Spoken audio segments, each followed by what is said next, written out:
취업은 해커스 대기업 해커스 공기업 해커스 시종을 크게 버렸어 가자 1번 문항입니다. 자, 여러분들 자기소개서 문항 분석을 할 때는요. 작성 포인트, 도대체 무엇을 요구하는 것일까에 대한 부분들을 정리를 하시고, 두 번째는 문항마다 글을 다 쓰고 나면 여러분들이 이게 도대체 무엇을 물어본 걸까? 이게 어떻게라고 하는 방법을 물어본 걸까? 아니면 이유, 왜라고 하는 대답을 물어본 걸까라는 것들이 문항마다 조금씩 다르게 되는데요. 그래서 그런 부분까지도 저는 이렇게 분석을 합니다. 그래서 1번 문항의 작성 포인트는 일단 지원 동기 물어보고 있습니다. 그죠? 그리고 입행 후에 어떤 계획을 짜고 있냐? 뭐 어떻게 달성할 거냐? 이런 것들이죠. 이렇게 작성하기 위해서는 직무 분석이 당연히 선행되어야 하고, 이에 따른 관심도를 여러분들이 보여주셔야 되고 제시해야 되는데, 직무에 대한 이해도가 없다면 이거 쓰기가 쉽지가 않습니다. 그렇기 때문에 알겠습니다. 지원 동기하고 입행 후 계획을 적되 직무에 대한 분석을 먼저 하자, 이런 얘기 좀 드립니다. 그리고 무엇, 어떻게, 왜 중에서는 1번 문항에서는 무엇입니까? 라고 하는 것은 지원 동기라는 것들이 바로 드러나야 되고요. 입행 후 계획은 무엇이야? 라고 하는 것에 바로 대답이 나와야 되며, 그리고 계획은 어떤 식으로 해 나갈 거냐라고 하는 방법이 되는 거죠. 그런 부분이 드러나야 됩니다. 그래서 1번에서는 직무적합도하고 조직적합도 중에서 직무적합도를 조금 더 느껴볼 수 있는 문항이죠. 지원 동기와 이해도를 통해서 살펴볼 수 있습니다.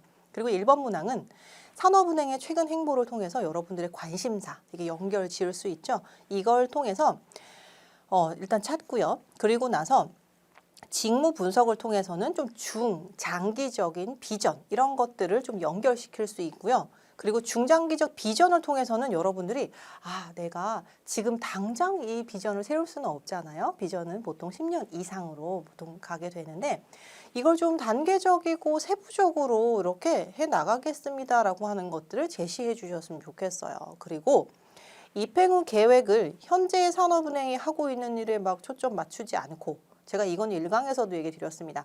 지금 현재인 부분들을 파악을 해서 이걸 기반으로 여러분들의 인사이트를 담아서 미래의 모습은 어떻게 할까라고 하는 이 방향성이 더 중요합니다.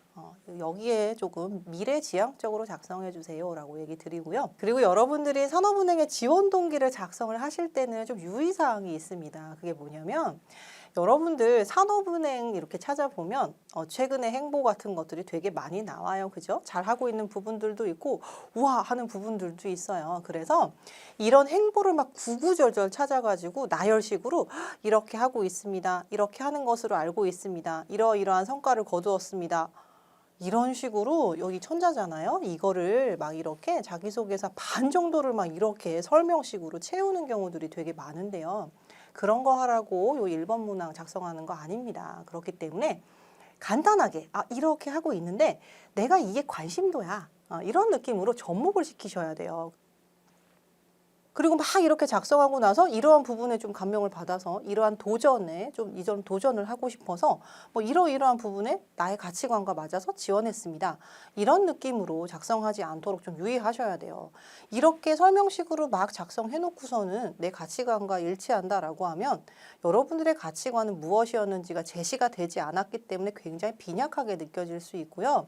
그리고 이런 식의 잘하고 있는 행보 같은 것들에 대한 설명은 여러분들이 이렇게 구구절절 적으시는 게 아니라 산업은행이 해외 유치라든가 아니면 무슨 설명 이런 것들을 할 때 우리 회사 이렇게 잘하고 있습니다 라는 식으로 이런 담당자분, IR 담당자분이 하시는 얘기예요. 그래서 이런 식으로 설명하지 않도록 유의하세요. 단 이렇게 행보를 얘기하실 때 내 관심사와 좀 연결을 하고요.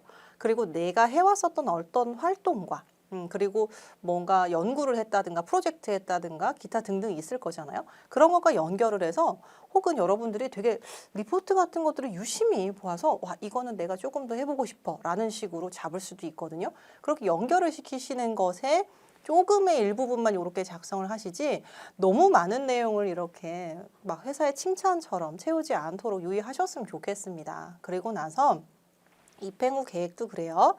여러분들이 꿈꾸고 있는 비전이라는 것이 있을 거예요. 이 비전은 개인적 비전이 아니고요.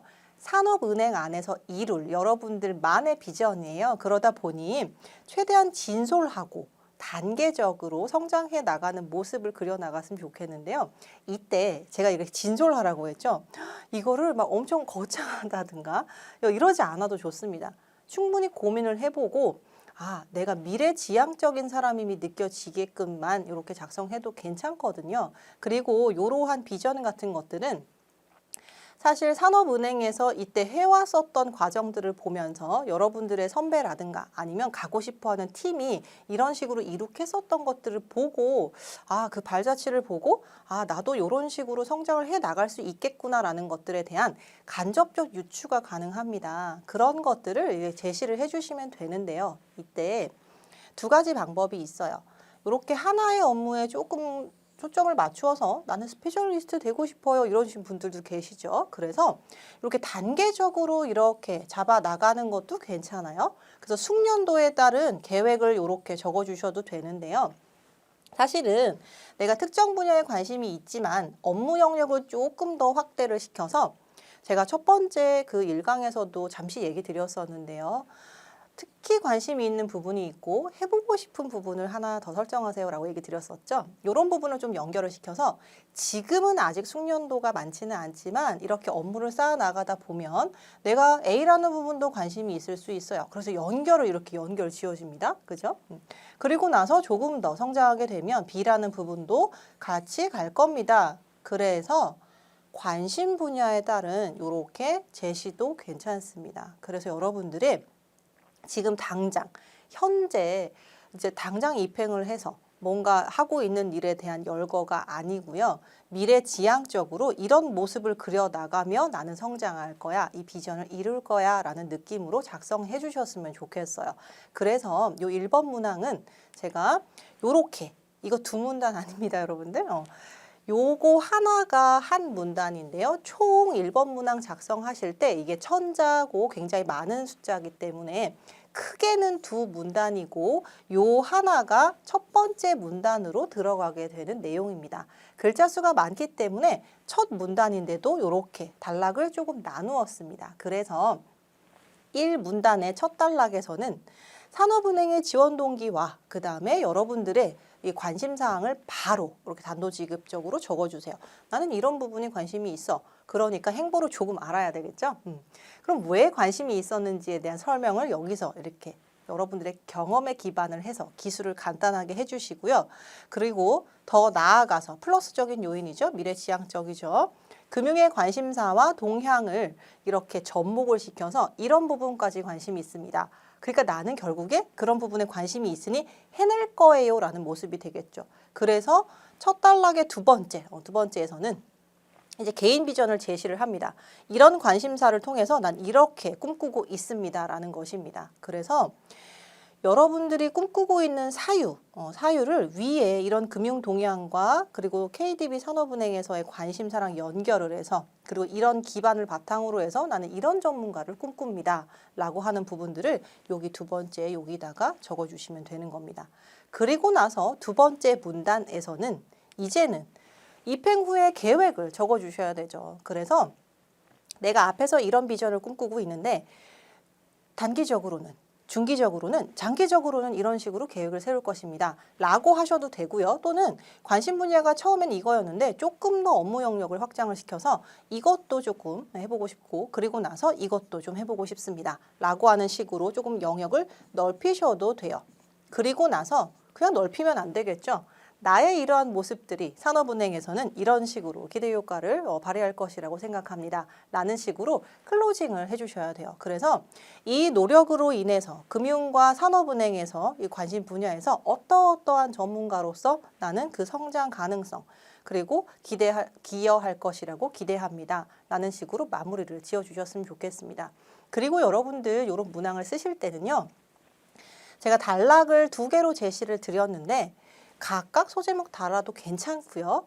소제목이 사실 되게 부담스러운 요소로 작용하는 분들이 계십니다. 전체적으로 하나로 이렇게 잡아주셔도 괜찮아요. 가독성을 높이고 어떠한 내용일까라는 것들이 직관적으로 느껴지면 되는 것이기 때문에 소제목에 너무 이렇게 막 너무 많은 신경을 쓰지 않았으면 좋겠습니다만 반드시 저는 소제목 달아주세요 라고 얘기하는 편입니다. 그 이유는 이런 내용들이 굉장히 길기 때문에 이게 어떤 내용일까 호기심이 좀 가야 하고요. 끝까지 읽고 싶다라고 하는 역할을 이 소제목이 하기 때문에 그래서 좀 달아주세요라고 얘기하는 편입니다. 그래서 소제목 단락 1, 단락 2 이런 식으로 구성을 해주세요라고 얘기 드리겠습니다.